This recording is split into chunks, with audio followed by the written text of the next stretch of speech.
நீ படிப்படியாய் ஏறி மலை உச்சியை அடைவது போல நீயும் உன் வாழ்க்கையில் உச்சம் என்கின்ற உன்னத நிலையை அடையப் போகிறாய்.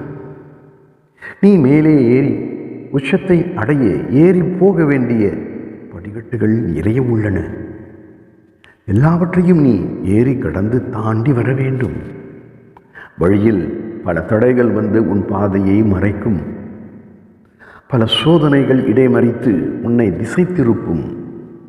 நீ உன் இலக்கை எட்ட முடியாமல் அது உன்னை தடுக்கும். அது உன் மனதிற்கு சோர்வை தந்து இந்த முயற்சியையே விட்டுவிடலாமா என்ற எண்ணத்தை தோற்று வைக்கும். அப்போதுதான் நாம் உறுதியாக இருக்க வேண்டும். இது தோல்வி அல்ல, சோர்வு.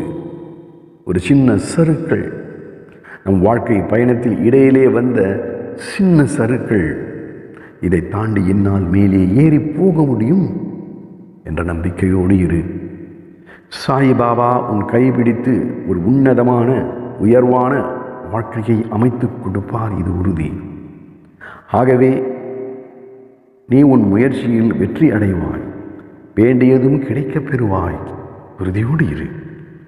சாய்பாபாவின் ஆசீர்வாதத்தால் நீ உன் இலக்கை அடைவாய். உன் வாழ்வில் உயர்ந்த லட்சியத்தோடு வாழ்வாய். நான் இருக்கிறேன், கவலை வேண்டாம்.